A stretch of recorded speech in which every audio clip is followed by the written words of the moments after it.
I already told you not to hang your dirty rags up here. Miranda cringed when she heard her daughter in law, Laura's voice. She was especially angry today. My mother in law washed her laundry and towels and hung them up in the backyard. Laura wouldn't let her mother in law use her washing machine. She was very squeamish about the old woman's things. So Miranda washed small things with her hands, which was why her back hurt afterward. But the old woman didn't want to argue or quarrel with Laura.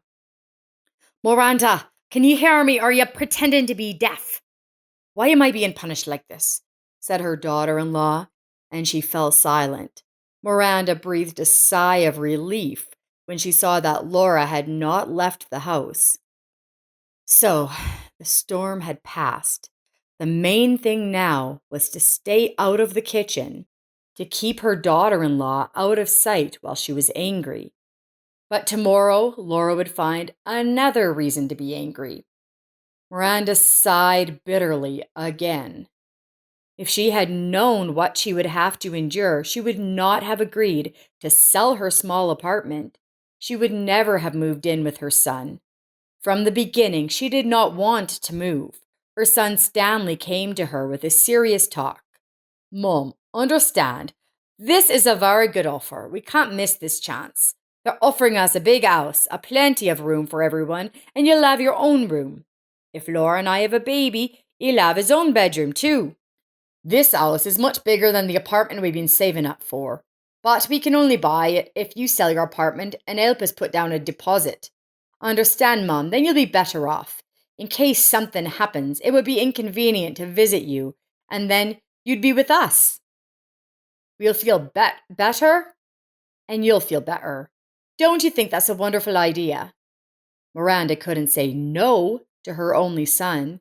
He looked at her so pitifully. He had been married 3 years and lived with his wife in a rented apartment. They were raising money for a place of their own. How could she say no to her son? Her apartment will one day go to her son. Let him have it now. Maybe it's a good idea to live with your children when you are so old. Maybe they'll care and help. However, the old lady did not expect things to change when her son bought the house. Everything was fine on his part, but daughter-in-law turned into a demon. She cussed all the time when Stanley wasn't home. And given that he was often away on long business trips, Miranda's life became hell. The daughter-in-law yelled at the old woman on every occasion. She acted as if Miranda shouldn't have left her room at all. Then Laura would be calm. I can't even invite my friends over. You embarrass me. You're always getting in the way and hanging your old rags everywhere. My guests will think I'm living with a bum. It's a nightmare. No privacy. Laura was constantly indignant. Miranda wanted to tell her that it was better for Laura to deal with her family life than to worry about what her friends would think. Laura was more interested in her husband's money than in her feelings for him. Stanley didn't see it that way. Miranda saw everything from the outside. She was hurt for her son, but she didn't say anything to him. She didn't want to bring discord into their family. Her daughter-in-law did not want to have a child, precisely because it would deprive her of her free life. But only Stanley did not understand that. Miranda was aware that her daughter-in-law was provoking her on purpose. She was just trying to create conflict so she could complain to her husband about her unhealthy mother-in-law. She was angry that she was in front of her mother-in-law all the time and couldn't spend the time she wanted when her husband wasn't around. Miranda felt very hungry. She usually ate only twice a day. During the day, she tried not to leave the room so that Laura wouldn't yell at her. The house was quiet, which meant her daughter-in-law was already resting, so it was safe to come out of her hiding place. Miranda walked quietly out of the room and into the kitchen. She opened the refrigerator and pulled out a sausage. She didn't want to turn on the light, so she went to the window, where the lantern light illuminated the windowsill. Miranda cut off a small piece of sausage, and suddenly the kitchen light came on. The older woman dropped her knife in surprise. So I caught you at the scene of the crime. What are you doing here at night? Pronounced Laura.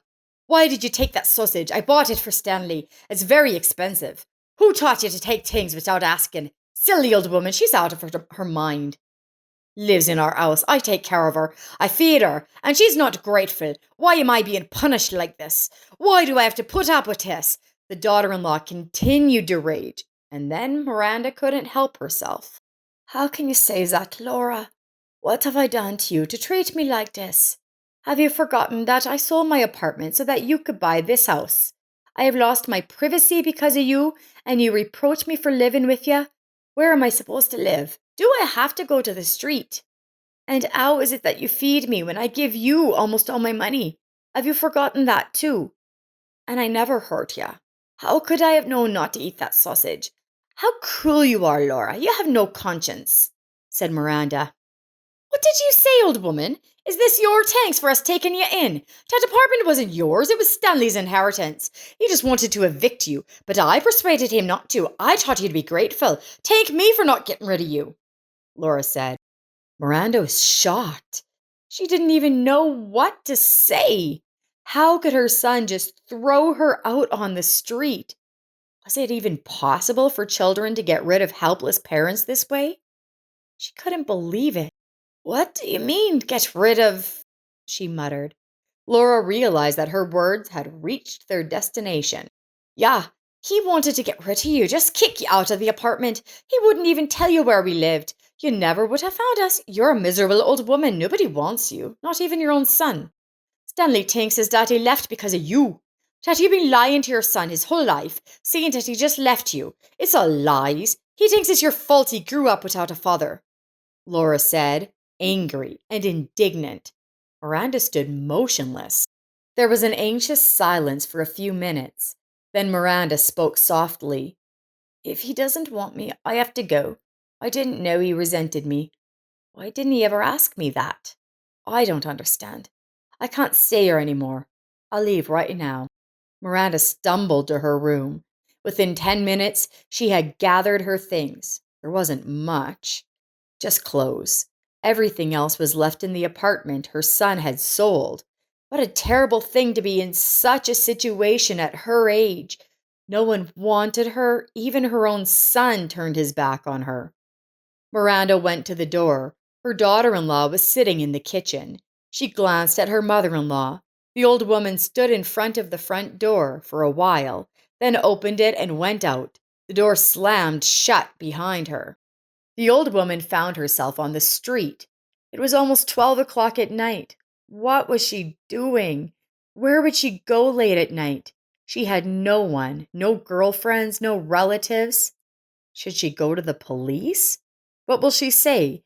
That her own son and daughter-in-law threw her out? No, it was such a shame. She slowly walked out onto the road, her head down and her bag of belongings in her hand. Then she heard footsteps to her left. Hi, Miranda. What are you doing here so late? Are you alone? Did something happen? Is everything okay? Should I get your daughter-in-law? Lisa, the neighbor across the street, asked. This woman was always so polite and pleasant. She always greeted the older woman, sometimes talked to her on the street when she met her, and always found a kind word for Miranda. She always smiled and offered to help. Miranda had never heard Lisa discuss or call anyone names. She was polite and tactful. This was the kind of daughter-in-law she was supposed to have. This was the kind of wife her son should have had.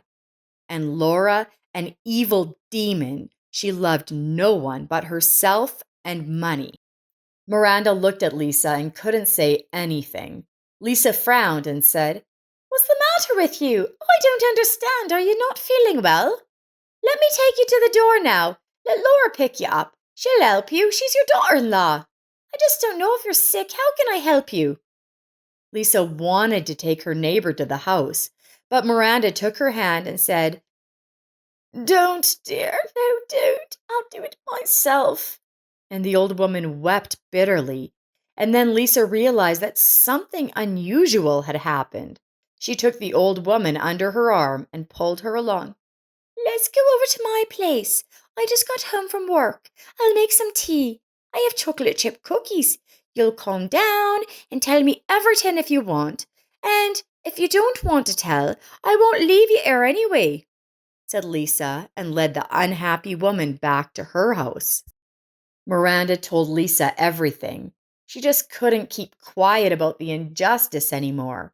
Lisa was very angry and did not understand how she could treat an elderly person this way. She was going to go to Laura several times and call the police, but the old woman begged her not to. She didn't want to mess with her daughter-in-law anymore. They talked for a long time. Lisa asked her to tell her everything from the beginning to the end.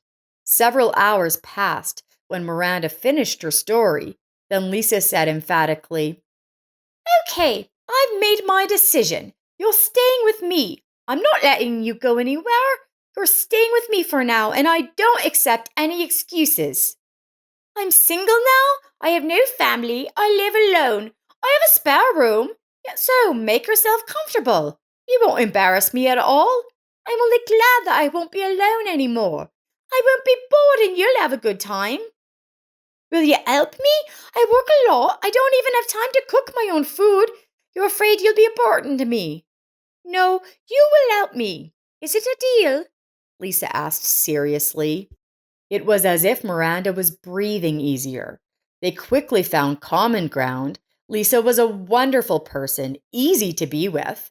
Miranda quickly got used to her new life. She was afraid of doing something wrong for a couple of days, but then she felt better. She and Lisa got along great together. The old woman hardly ever left the house, only occasionally sitting on the patio to breathe the fresh air. So, Laura did not know that her mother-in-law now lived across the street. Lisa didn't say anything to her neighbor. She just stopped saying hello. At first, Laura was surprised that her neighbor didn't respond to her greeting, but then she decided that she didn't care about Lisa at all. Laura didn't tell Stanley that her mother had left, and a month later, Stanley came home from a business trip. Then Laura made a whole spectacle of herself. With tears, she told him that her mother had set up a conflict, insulting her and Stanley, screaming that this was her house, that she hated everyone. Can you imagine? She started accusing us of taking her property, that she didn't want to sell the apartment and we made her. She was hurting me, throwing food in the trash all the time, ruining things, not letting me sleep. Laura recounted. I showed her tenderness and affection, but she called me names, and you too. She said she hated you and thought you ruined her whole life. She never got married again because of you. I cried and begged her not to say such words, but she wouldn't listen to me. Then she said she didn't want to see us anymore and left, told us not to look for her and that she never wanted to see us again. Stanley was shocked. After all, they wished the best for his mother, and she had done that by saying so mean things. However, Laura did not take into account the fact that Miranda lived just around the corner. She thought the old woman had disappeared, and Stanley would never know the truth. But one day, Lisa saw Stanley with a lawnmower in front of the house and couldn't keep quiet. After saying hello politely, Stanley wanted to continue lawn mowing. But Lisa said sharply, Hello, Stanley, what are you being polite to me? Isn't it your and Laura's favorite pastime to hurt the weak? Stanley frowned and asked what she was talking about. Lisa told him that her mother lived with her now and how his wife Laura had abused the poor woman. She gave so many details that Stanley could not doubt the truthfulness of her words. She also mentioned that she had promised Miranda she wouldn't do it, but she didn't hold back. Stanley was completely bewildered. The whole thing was a nightmare. He had never bullied his mother, and he truly loved her. He had never planned to kick her out of the apartment. Where had all this come from? Lisa realized that something was wrong in this family and looked at the man sympathetically. She said bitterly, deal with your wife. I think it's all coming from her. Your mother couldn't have come up with these all horrible things on her own with such detail. She's a simple, kind woman, and she's so wonderful. I'm glad she lives with me, but she's very resentful of you because she thinks all the things Laura told her are true. Lisa went home, and Stanley did not ask to see her mother. He decided he had to deal with his wife first. When he got home, he didn't put up a fight. He just asked her to pack her things and leave. Laura was indignant and wanted to find out the reason to justify herself, but Stanley simply said, "My mother raised me alone. She made every effort to make sure I grew up to be a decent man, and she succeeded. I won't let anyone hurt my mother. I won't let anyone abuse her, and you're not a worthy person to do this to my own person. I want you out here and out of my life forever. I will never forgive you for this. You know me." Laura realized that she had made a mistake.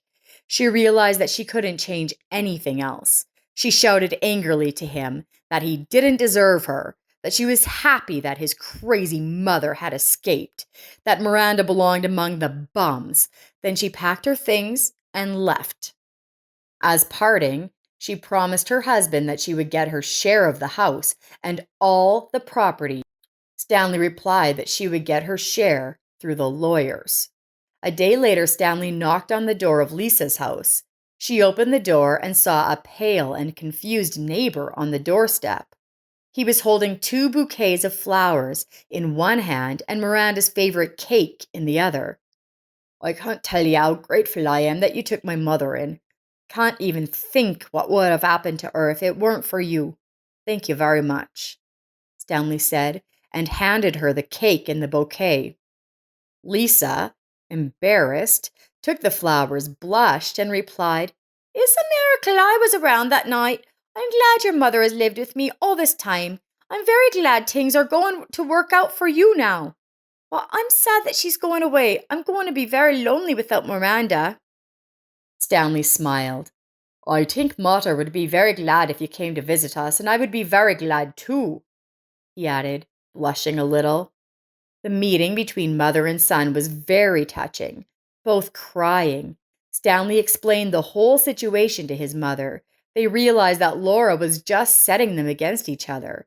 Thanks to Lisa, the situation was handled in the best way possible. They were very lucky that everything ended well. Everyone tried not to think about what it would have been like if things had turned out differently. Miranda came home. She loved Lisa as if she were her own daughter, and she was always waiting for her to visit. Stanley was also very happy to see the woman in his home, which was evident not only in his greeting, but also in the expression on his face. Stanley divorced Laura. The lawyers were able to prove in court that the house was bought with the money from the sale of his mother's apartment, so it was half owned by Miranda. Therefore, Stanley only paid Laura 1/4 of the amount they had put up as collateral when they bought the house. Thus, this stage in his life came to an end. 6 months later, he married Lisa, which brought unspeakable joy to Miranda. Moreover, the elderly woman was happy to learn that she would soon become a grandmother. Now everything was wonderful in this family because there was love and respect. Where there is love and respect, there will always be happiness.